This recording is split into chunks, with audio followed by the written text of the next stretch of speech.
Hi, எல்லோருக்கும் வணக்கம்.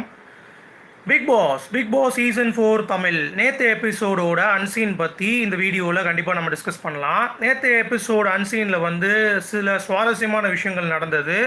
So பாலாவின் கடுங்கோவம், அதாவது ஆம்பளையாக இருந்தால் ரியோ வந்து நேருக்கு நேராக வந்து பேசியிருக்கணும், அதை விட்டு ஒரு ப்ராப்பர்ட்டியை டேமேஜ் பண்ணுறது அப்படின்றது எந்த விதத்திலும் அக்செப்டபிள் கிடையாது அப்படின்ற மாதிரி பாலாஜியோட பாயிண்ட் வந்து பயங்கரமாக இருக்குது. அப்புறம் அனிதா வந்து கொஞ்சம் ரியோ பேசாததை அப்படியே கொஞ்சம் புலம்புறாங்க. யார்கிட்ட அப்படின்னா சனம் அண்ட் ஆரிக்கிட்ட. பட் அப்படி புலம்பும்போது அவங்களுக்கும் ஆரிக்கும் நடந்த இஷ்யூவை உள்ளே கொண்டு வந்து அவங்களே கடைசி ஹார்ட் ஆகி திருப்பியும் அனிதா வந்து பார்த்திங்கன்னா அவங்களுடைய ஐயோ ஏன்டா இந்த பேச்சை எடுத்தோம் அப்படின்ற மாதிரி ஃபீல் பண்ணிட்டாங்க. அந்த மாதிரி வந்து நடந்துச்சு. ஸோ அதுக்கு அடுத்து பாலாஜியும் ஆஜித்தும் சேர்ந்து யாரெல்லாம் சண்டை வரும் அப்படின்றத ஜட்ஜ் பண்ணுறாங்க. ஸோ இதெல்லாம் பார்க்க முடியுது. அப்புறம் சம்யுக்தா, சாம் இவங்க 2 பேர் யாரெல்லாம் நாமினேட் பண்ணுறதுன்னு சொல்லி கொஞ்சம் டிஸ்கஸ் பண்ணிகிட்டு இருக்காங்க. அது கொஞ்சம் சுவாரஸ்யமாக இருந்தது. அப்புறம் இந்த வேஷ்டி எப்படி கட்டுறது அப்படின்ற மாதிரி, வரைஞ்சி கட்டுறது எப்படி, கோமா போகிறது எப்படி, அந்த மாதிரி வந்து ஒரு டாஸ்க் வந்து ரொம்ப ஃபன்னாக போச்சு. அதுவும் வந்து கொஞ்சம் பார்த்து நல்லா இருந்தது பார்க்குறதுக்கு அப்படிங்கிறது தான். ஸோ இதுதான் ஒட்டுமொத்த அன்சீனோடைய ஹைலைட். ஸோ ஒன்று ஒன்றா நம்ம பார்க்கலாம். ஓப்பன் பண்ணால் பாலாஜியும் ஆஜித்தும் வந்து பேசிகிட்டு இருக்காங்க. அப்போ பாலாஜி சொல்கிறாரு, நெக்ஸ்ட் வீக் வந்து ப்ராப்ளம் அப்படின்னு சொல்லி வர்றது அப்படின்னா கண்டிப்பாக நம்ம ஆரிக்கும் சனமுக்கும் தான் வரும். அது மட்டும் இல்லாமல் நீ ரொம்ப யோசிக்காத, யோசிச்சு தலை கூட்டிகிட்டு போகுது, நைட் எண்ணெய் வச்சுட்டு தூங்கு அப்படின்ற மாதிரி நம்ம ஆஜித்துக்கு வந்து அட்வைஸ் பண்ணுறாரு பாலாஜி. உடனே ஆஜித்தும் அதெல்லாம் எனக்கு தெரியும், பட் அது ஒரு ஃபைட் எனக்கு தெரியுது. பட் இன்னொரு ஃபைட் என்னென்னா ஹவுஸ் கீப்பிங்கும் வெசல் வாஷிங்கும் வர்றதுக்கான வாய்ப்பு இருக்குது அப்படின்னு சொல்கிறாரு. பட் அது வந்து சான்ஸ் இல்லை அப்படின்ற மாதிரி பாலாஜி வந்து சொல்கிறாரு. ஸோ அவங்க 2 பேரும் வந்து ரொம்ப கூர்மையாக வந்து பேசிகிட்டு இருக்காங்க. எப்படிலாம் இந்த வாரம் போகுது, அது நம்ம எப்படி தயாராகணும் அப்படின்ற மாதிரி ரொம்ப கேஷுவலாக வந்து நடந்த ஒரு ஸ்பீச்சை தான் நான் வந்து பார்க்குறேன்.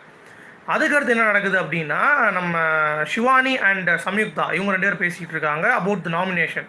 நீ யாருன்னு யோசிச்சு வச்சுருக்கியா அப்படின்ற மாதிரி நம்ம சம்யுக்தா கேட்குறாங்க. இல்லை எதுவுமே தெரியாது, இன்ன வரைக்கும் எனக்கு வந்து மைண்டில் வரல, ஒரு ஆள் ரெடி பண்ணிட்டேன், இன்னொரு ஆள் வந்து மைண்டில் வரல அப்படின்றாங்க. சரி, எனக்கு அப்படி தான் தோணுது, பட் சனம் யாரும் இந்த வாரம் நாமினேட் பண்ண மாட்டாங்க அப்படின்றாங்க. ஏன் அப்படின்னு சொல்லி கேட்குறப்ப சனம் வந்து இந்த வாரம் இருக்கட்டும் அப்படின்ற மாதிரி சொல்லிக்கிட்டு அப்புறம் வந்து நல்லா காமெடி பண்ணுறாங்க சனம்.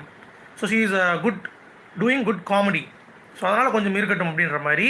அட பாவிகளா டேய், சரி அவங்க காமெடி பண்ணுறாங்க, நீங்கள் எதுக்குடா இருக்கீங்க 2 பேரும்? சம்யுக்தா சும்மா ஆட்டிடியூட்டை காமிச்சிட்டு இருக்கீங்க, நம்ம சிவானி எதுக்கு இருக்கீங்கன்னு சொல்லி எனக்கே தெரியல, இல்லை யாருக்குமே தெரியல. ஸோ இதுங்க 2மே டந்ததுக்கு இருந்துக்கிட்டு ஓரளவுக்கு ப்ராப்பராக கொஞ்சம் கேம் கான்சன்ட்ரேட் பண்ணி ஏதோ ஒன்று பண்ணிகிட்டு இருக்காங்க சனம் அப்படிங்கிறது பார்க்க முடியுது. அவங்கள வந்து காமெடி பீஸு அப்படின்ட்டு ஃப்யூஸ் போன பல்புங்க 2ம் வந்து பீஸை பற்றி பேசுதுங்க அப்படின்ற மாதிரி தான் நமக்கு வந்து தோணுச்சு. ஸோ அந்த இடத்தில் கொஞ்சம் அது ஹாஷாக இருந்தது. அப்புறம் அனிதா வந்து உட்காந்து ஃபீல் பண்ணிகிட்டு இருக்காங்க, நான் வந்து இந்த வாரம் அவ்வளோதான் முடிஞ்சு போச்சு போல் அப்படின்ற மாதிரி வந்து ஃபீல் பண்ணிகிட்டு இருக்காங்க. அது கொஞ்சம் வந்து கஷ்டமாக தான் இருந்தது பார்க்குறதுக்கு. பட் அதுக்கு முன்னாடி இன்னொரு விஷயம் மறந்துடுறேன் நான். ஆக்சுவலாக அந்த டாஸ்க், வேஷ்டியோட டாஸ்க். ஸோ வேஷ்டியோட எப்படி கட்டி தரணும்னு சொல்லி ரமேஷ் வந்து சொல்லித்தராரு. ஒருத்தன் எப்படி வந்து காலைல பாத்ரூம் போனால் என்ன பண்ணணும், அப்புறம் வந்து திருவிழாவில் நடந்து போகிறப்ப என்ன பண்ணணும், குடியாரம் என்ன பண்ணுவான் அப்படின்ற மாதிரி பலதரப்பட்ட பெர்ஃபார்மன்ஸ் வந்து ரமேஷ் அவர்கள் வந்து பண்ணுறாரு. அதுக்கு அடுத்து யார் பண்ணுறாங்க அப்படின்னா அர்ச்சனா. இப்போ ஒருத்தவங்க திடீர்னு பெரியவங்க வந்துட்டிங்கன்னா அப்படியே வேஷ்டி இறக்கிட்டு அப்படியே கும்பிட்றதை பற்றி சொல்லித்தராங்க அர்ச்சனா. அப்புறம் சம்யுக்தாவோட டான்ஸ் பார்க்கணுமே, இறங்கி குத்து பார்க்குறதுக்கு தான் வந்து பார்த்தீங்கன்னா ரிச்சாக கொஞ்சம் பாஷாக இருக்காங்க பார்க்குறதுக்கு. ஆனால் இறங்கி குத்துனாங்கன்னா லோக்கலாக குத்துறாங்க சம்யுக்தா. ஸோ பயங்கரமாக என்ஜாய் பண்ணேன் நான். அதுவும் இப்படின்றாங்க, வேறு லெவலில் இருந்துச்சு. அப்புறம் சனமும் வந்து ரொம்ப பியூட்டிஃபுல்லாக அவங்களுக்கு தெரிஞ்ச ஸ்டெப்பில் ஒரு குத்தை வந்து போட்டாங்க. ஷிவானி எப்பப்பப்பா என்ன ஆட்டங்க, பயங்கரமான ஆட்டமாக இருக்குது. இந்த ஆட்டம் மட்டும்தான் சிவானியை வந்து பார்த்தீங்கன்னா இவ்வளோ தூரம் வந்து ட்ராவல் பண்ண வைக்குது. இன்னும் நல்லா கவனிச்சிங்களா, சிவானி நாமினேஷன்ஸ்லேயே இல்லை. ஸோ இது எவ்வளோ பெரிய விஷயம் பாருங்கள். நாமினேஷனில் தப்பிக்கிறது, அதுவும் ஒன்றும் பண்ணாமல் மிக்சர் சாப்பிட்டு ஜாலியாக வந்து சுற்றிட்டு இருக்கிறது வந்து சிவானி மாதிரி தான் தோணுது. ஸோ அவங்க நாமினேஷன்ஸ் வந்து வரல அப்படிங்கிறது ரொம்ப ஆச்சரியமாக இருக்குது. இதுங்க டிஸ்கஸ் பண்ணுதுங்க நாமினேஷனை பற்றி, என்ன பண்ணுறது. அப்புறம் சம்யுக்தா வராங்க, எல்லாம் வந்து செமையாக டான்ஸாக. சுசித்ரா அவங்க வேஷ்டியை கட்டி டான்ஸ் ஆடுறாங்களோ இல்லையோ, அவங்க தலைமுடி மட்டும் இப்படி ஆடுது அப்படின்ற மாதிரி. ஏமா அப்படி பண்ணுற அப்படின்ற மாதிரி தான் இருந்துச்சு. காலங்காத்தால் எஞ்சி காமெடி பண்ணுறேம்மா அப்படின்ற மாதிரி ஒரு ஃபீலில் கண்டிப்பாக இருந்துச்சு. ஸோ அதுக்கடுத்து தான் இந்த ஆரி, சனம் அண்ட் அனிதாவுடைய இஷ்யூன்னு சொல்ல முடியாது. அனிதா வந்து கணிக்கிறாங்க, அவங்க ஒரு தீர்க்க தரிசி போல். நமக்கு வந்து தெரிஞ்சிருச்சு நம்ம வெளியே போக போகிறோம் அப்படின்ற மாதிரி சொல்கிறாங்க. இங்கே பாரு, இதெல்லாம் வந்து கமல் சார் வந்து வாயடைக்கிறார் அப்படிங்கிறப்ப நீ வந்து புரிஞ்சுக்கணும் நம்ம என்ன தப்பு இருக்குதுன்னு சொல்லி அனலைஸ் பண்ணிக்கணும் அப்படின்ற மாதிரி சொல்கிறாங்க. இது எதுவுமே கேட்க மாட்டாங்களா அவங்க தான்? உங்களுக்கு அனிதா பற்றி தெரியும்ல, எதுவுமே கேட்கல. ஆரி நீங்கள் பாயிண்ட்டை வந்து பார்த்து பேசுங்க, ஏன்னா இது வந்து தப்பாக இருக்குது. நீங்கள் ரைட்னா நீங்கள் ரைட்டாக தான் பேசுவீங்கன்னொடனே அது நான் கிடையாது. இப்போ ஒரு கிரிட்டிசிசம் என் மேலே வைக்கிறாங்கன்னா அதை நீங்கள் முதல் அக்செப்ட் பண்ணிக்கணும். நல்லா இருக்கும் நல்லா இல்லையோ ஓகே அப்படின்ற மாதிரி அதை கன்சிடராச்சு பண்ணணும். நீங்கள் கன்சிடர் கூட பண்ண மாட்டீங்க, அப்படியே தூக்கி போட்டு போயிடுறீங்க. அதெல்லாம் வந்து ரொம்ப தவறான ஒரு விஷயமா எனக்கு வந்து படுது. ஸோ வேணாம் அப்படின்னோடனே அனிதா வந்து எல்லா விஷயத்துக்கும் ஒரு பாயிண்ட் வந்து வச்சுருக்காங்க. இப்போ நிறைய பேர் இந்த தப்பு அக்செப்ட் பண்ண மாட்டாங்க அப்படின்னோடனே யார் சொன்னா அவங்களுக்கு அப்படின்றாங்க. அதுக்கடுத்து இன்னொரு பாயிண்ட் வைக்கிறார், இந்த மாதிரி இல்லைம்மா நான் வந்து அப்படி தான் பண்ணுவேன்னா அப்படின்னா அதெல்லாம் எல்லாரும் அப்படி பண்ண மாட்டாங்க ஆரி அப்படின்றாங்க. ஸோ இவர் பேசுகிற ஒரு விஷயத்த பட்டுன்னு எல்லாத்துக்கும் கவுண்டர் கொடுக்குறாங்க அனிதா. அப்போ எப்படிங்க பேச முடியும்? இப்போ ஒருத்தவங்க பேசுகிறாங்க அப்படின்னா அவங்களுக்கு முதல் நம்ம ஸ்பேஸ் கொடுக்கணும். அப்போ தான் உனக்கு அவன் வந்து ஸ்பேஸ் கொடுப்பான். உங்களுக்கு புரியுதுங்கள? ஆரி வந்து அவ்வளோ தூரம் எக்ஸ்பிளைன் பண்ணுறாரு. கமல் சார் வந்து சொல்லியிருக்காரு அப்படின்னா அதை நீ எடுத்துக்கோ, தனிமைப்படுத்திக்கோ, உன்னோட தப்பை வந்து திருத்திக்கோ, அதுக்கடுத்து கொஞ்சம் நல்லா கேம் பிளே ஆடு அப்படின்னோடனே இல்லை நான் ரியோ கிட்ட பேசினா தான் எனக்கு ஆகணும்னு சொன்னேன். சரி ரியோ கிட்ட பேசு அப்படின்றாரு. இல்லை நான் கூப்பிட்டேன் அவர் வரல அப்படின்றாரு. நானும் எனக்கு பிரச்சனை வந்துச்சு, நான் கூப்பிட்டேன் பேசணும், நீ வந்தியா அப்படின்ற மாதிரி வந்து சொன்னார். இல்லை அது நீங்கள் அடுத்து கூப்பிடவே இல்லையே அப்படின்றாங்க. இல்லைம்மா இது இந்த மாதிரி தானே போகும்னா அது எப்படி போகும்? இல்லைம்மா அது வந்து இப்படி தான் இருக்குன்னு ஒரு வழி, அதெல்லாம் என்ன இல்லை கிடையாது.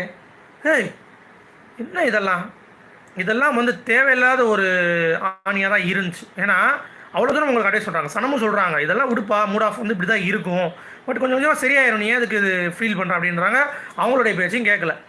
சரி இவங்க 2 பேரும் சண்டை போடுறப்ப வந்து பார்த்தீங்கன்னா என்ன ஆயிடுச்சு அப்படின்னா டக்குன்னு ஆரியோட பாயிண்ட் வந்துருச்சு. இப்படி தான் நான் கண்டுகொள்ளவில்லை அப்படின்னு சொன்னேன். அப்போ அது வந்து எனக்கு எவ்வளோ ஹர்ட் ஆகிருக்கும். ஆரி நான் சொல்கிறதே உங்களுக்கு புரிஞ்சிக்க மாட்டீங்க. நீங்கள் ஸ்பாட்டில் சொன்னீங்க கண்டுகொள்ளவில்லை அப்படின்னு சொல்லிட்டு. ரியோ வந்து ஸ்பாட்லேயே சொல்லலை, அவன் ஹார்ட் ஆயிருக்காங்கிறது ஸ்பாட்லேயே சொல்லலை. எனக்கு அதுதான் இது அதை ஹேண்டில் பண்ணுங்கள், பிளேம் மீமா அப்படின்ற மாதிரி உட்காந்து அப்படின்ற மாதிரி தான் இருந்துச்சு நமக்கு. ஏன்னா அந்த அளவுக்கு ஓவர் ஆட்டம். ஒரு கட்டத்துக்கு மேலே ஆரி பேசாதீங்க, நீங்கள் எது பேசினாலும் நீங்கள் வந்து இது பண்ண மாட்டீங்க, நான் வந்து அமைதியாகிடுறேன், ஐம் சாரி அப்படின்ற மாதிரி இருந்து உட்காந்து நான் ஹார்ட் ஆகிக்கிறேன், ப்ளீஸ் என்ன ஹார்ட் பண்ணாதீங்க. ஆரி வந்து பார்த்துட்டு சரி போய் தொலை எப்படியோ வந்தால் சரி அப்படின்ற மாதிரி அவர் பாட்டு போயிடுறாரு. சனமும் வந்து இந்தமாரி இவங்ககிட்ட பேசி ஒன்றும் பிரச்சனை இல்லை அப்படின்ற மாதிரி சொல்லிவிட்டு அதுக்கடுத்து போயிடுறாங்க. அப்புறம் வந்து நிஷா எல்லாமே வந்து கிச்சனில் ஒர்க் பண்ணிகிட்டு இருக்கும்போது சோமையை வச்சு இழுக்கிறாங்க. இந்த மாதிரி இந்த நிஷாக்கெலாம் வந்து ஒரு அறிவே இல்லையானே தெரியல. ஆக்சுவலாக இந்த மாதிரி கேவலமான விஷயத்த அழகாக வந்து பேசிட்டு போயிடுறாங்க. அது ஏன் அப்படிங்கிறது தெரில. இந்த மாதிரி நீ வெடிக்க மாட்டேன்னு சொல்லி பொட்டு வெடின்னு சொன்னால, நீ எப்படி நைட்டு வெடிப்ப அதெல்லாம் சொல்ல மாட்டியா அப்படின்றாங்க. ஏம்மா இதெல்லாம் உங்களுக்கு வந்து தெரியலையா? என்னமோங்க இது எல்லாம். அதான் சொல்கிறேன், இந்த குரூப்பை வந்து ஒருத்தவங்களை அடித்து நொறுக்குனாதான் கரெக்டாக அந்த ப்ளே வரும். இந்த 5 பேர் இருக்காங்க பாருங்கள், ரியோ, நிஷா, அர்ச்சனா, அப்புறம் ரமேஷ், சோம்சேகர், இந்த 5 பேரில் ஒரு ஆள் வெளியே தள்ளினா தான் அவங்களுக்கு வந்து ஒரு ஆட்டம் கிடைக்கும். ஆஹா நம்மளுக்குலேயும் ஒருத்தன் காரணம் பண்ணி தூக்குறான் வெளியே, இப்போ நம்ம ஒழுங்காக வாழை சுருட்டிகிட்டு இருக்கணும் அப்படின்னு சொல்லி இருப்பாங்க. ஏன்னா கேவலமாக அந்த வார்த்தையெல்லாம் பேசிட்டு நீங்கள் கவனிச்சிருப்பீங்கன்னு நினைக்கிறேன். அதெல்லாம் எதுக்கு அந்த இடத்துல பேசணும்? சோம் வந்து கடுப்பாயிட்டு வந்து சொல்கிறாரு, நீ அவங்களுக்குலாம் வர்றது இல்லையா அப்படின்ட்டு. நல்லா செருப்படியான ஒரு இது. உடனே அப்படியே அமைதியாயிட்டாங்க எல்லாருமே. இது எதுக்கு இவங்க அப்படி பண்ணுறாங்க அப்படிங்கிறது எனக்கு சத்தியமாக புரியல. புரியுதுங்களா? ஸோ இதுதான்.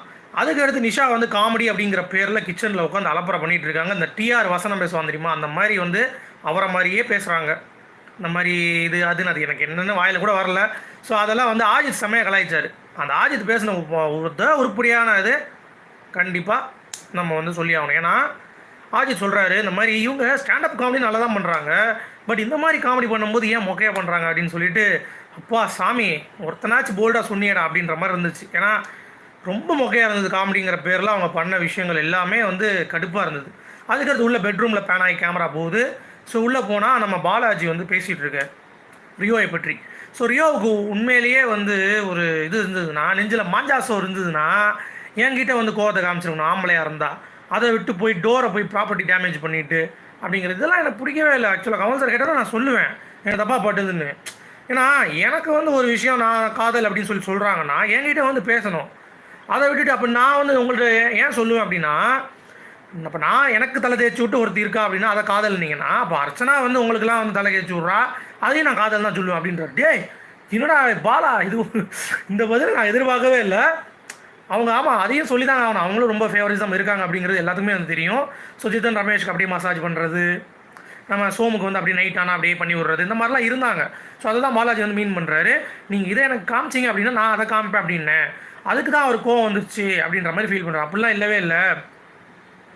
ஏன்னா பிக் பாஸில் வந்து ஒருத்தவங்களை சுற்றி சொன்னாங்க தெரியுமா, அதில் அவர் வார்த்தை அவரை சொல்லி நாமினேட் பண்ண அந்த வார்த்தை வந்துருச்சு அப்படிங்கிறதுனால தான் அவர் கோவப்பட்டார் அப்படின்ற மாதிரி சுற்றி சொல்கிறாங்க. பட் இதெல்லாம் தப்பு, எல்லாம் மிகப்பெரிய தவறு அப்படின்னு சொல்லிட்டு இந்த அம்மா இங்கே சொல்லிடுவாங்க மிகப்பெரிய தவறுன்ட்டு. அப்புறம் அங்கே போயிட்டு கமல் சார் எபிசோடில் போயிட்டு ரியோ பண்ணது கரெக்ட் சார், பக்கா அதெல்லாம் பண்ணணும், அவங்க கோவத்தை வெளிப்படுத்தணும் அப்படின்ற மாதிரி சுச்சி வந்து அப்படியே கொஞ்சம் திருப்பி விட்ருவாங்க. ஸோ இதெல்லாம் வந்து நம்ம வந்து பார்க்கணும். ஸோ இதெல்லாம் அப்போ அங்கே நீ வந்து பண்ண விஷயத்த நான் இங்கே பண்ணுறேன், இதில் என்ன உனக்கு என்ன பிரச்சனை? பாலாஜியோட கேள்வி வந்து இங்கே நியாயமாக இருந்தாலும் பட் சிவானி கூட இவர் வந்து ரொம்ப க்ளோஸாக இருந்தார் அப்படிங்கிறத அக்செப்ட் பண்ணிக்க முடியல, அதுதான் உண்மை. ஆனால் அதே அக்செப்ட் பண்ணிக்கலாம் ஆக்சுவலாக. இது என்ன அம்மா ஸ்ட்ராட்டஜி பண்ணேன், இல்லை நான் ஏதோ பண்ணுறேன் உனக்கு என்ன அப்படின்னு சொல்லி அக்செப்ட் பண்ணியிருக்கலாம். இப்போ அக்செப்ட் பண்ணாதனால தான் பாலா மேலே இன்னொரு விஷயம் தெரியுமா, அக்செப்ட் பண்ணால் கூட அப்போ இவன் என்னடா பொண்ணுங்களை வச்சு இப்படி கேம் விளாட்றான் அப்படின்ற மாதிரி அடுத்தும் பேசுவாங்க. ஸோ அதனால் பாலாஜி வந்து கொஞ்சம் சேஃப் கேம் தான் ஆடினார், அங்கே கரெக்டான ஒரு ஸ்டாண்டு தான். அப்படி சொன்னாலும் நான் எனக்கும் வரும் அப்படின்றது வந்து ஒரு கரெக்டான ஒரு ஸ்டாண்டாக தான் எனக்கு வந்து பட்டுச்சு. அப்புறம் சனம் வந்து அவ்வளவு ஜாலியாக ரொம்ப இதாக இல்லாமல் இருந்தாங்க, நல்லா இருந்துச்சு பார்க்குறது. ஏன்னா சனம் வந்து எப்பயுமே கொஞ்சம் கொசன்னு இருப்பாங்க, இன்றைக்கி வந்து கொஞ்சம் நாமினேஷன் இல்லை அப்படின்றதுனால கொஞ்சம் ரொம்ப ஜாலியாக தான் இருக்காங்க அப்படிங்கிறத பார்க்க முடியுது. ஸோ இவ்வளோதாங்க, இதுதான் இன்றைக்கி அன்சீனில் மொத்தமாக நடந்த விஷயங்கள். ஸோ இதில் உங்களுக்கு என்ன முக்கியமான இதில் தெரியுது அப்படின்னா, பாலாஜியோடைய கோவம் வந்து நியாயமானதாக இருந்தாலும் அவர் அந்த கிறுக்கு பசங்க அப்படின்னு சொல்லி யூஸ் பண்ணது ரொம்ப தவறான விஷயம், அதை பண்ணியிருக்கக்கூடாது. அதே மாதிரி ரியோ வந்து காதலை விழாத ஒரு விஷயத்தை எடுத்து இவ்வளோ தூரம் ப்ரொஜெக்ட் பண்ணியிருக்கக்கூடாது அப்படிங்கிறத என்னுடைய பாயிண்ட். அதே மாதிரி அர்ச்சனா வந்து ரொம்ப பாஸியாக இருக்காங்க, அதுதான் கொஞ்சம் வந்து எனக்கு ஏன் அவர் அப்படி பேசுகிறார் அப்படிங்கிறது தெரியல. ஏன்னா அர்ச்சனா கிட்ட எல்லாம் அப்டேட் பண்ணணும், நான் போய் பாலாஜி பேசிட்டேன் மன்னிப்பு கேட்டேன் அப்படின்றத முதற்கொண்டு அப்டேட் பண்ணணும் அப்படிங்கிறது கொஞ்சம் ஒரு மாதிரி இருந்தது. ஸோ இதெல்லாம் சொல்லியிருக்க வேண்டாம். அதே மாதிரி ரியோ வந்து கொஞ்சம் என்ன சொல்கிறது, ஒழுங்காக கேட்டுகிட்டே ரியாக்ட் பண்ணலாம் நல்லாயிருக்கும் அப்படின்ற மாதிரி தோணுது. ஓகேங்களா, அது கொஞ்சம் வந்து பார்த்துருக்கலாம். ஸோ இதுதாங்க இன்றைக்கி ஒரு அன்சீனு. ஸோ அனிதா வெளியேற போகிறாங்க அப்படிங்கிறது அவங்களே கணிக்கிறாங்க. ஸோ பார்ப்போம் இந்த வாரம் யார் எலிமினேட் ஆகிறாங்கன்ட்டு. ஈவினிங் ஒரு 5 மணிக்கு ஒரு லைவ் வருவேன், அதில் வந்து நம்ம ஓட்டிங் பற்றி டிஸ்கஸ் பண்ணலாம். அதுபோக உங்களுக்கு ஏதாவது கொஸ்டின்ஸ் இருந்தாலும் நம்ம டிஸ்கஸ் பண்ணலாம், லைவுக்கு வாங்க பார்க்கலாம். ஓகேவா? ஸோ என்னோடய web series E6 second episode release ஆகிடுச்சு, முதல் 2 எபிசோடும் ரிலீஸ் ஆகிடுச்சு. ஸோ பார்க்காதவங்க போய் பாருங்கள், நான் லிங்க்கில் வந்து இதில் டிஸ்கிரிப்ஷனில் கொடுக்குறேன் 2 எபிசோடும். ஸோ பார்த்து சப்போர்ட் பண்ணுங்கள். ஓகே காய்ஸ், பார்ப்போம், பாய். அடுத்த ப்ரோமோ ரிவ்யூவில் உங்களை சந்திக்கிறேன்.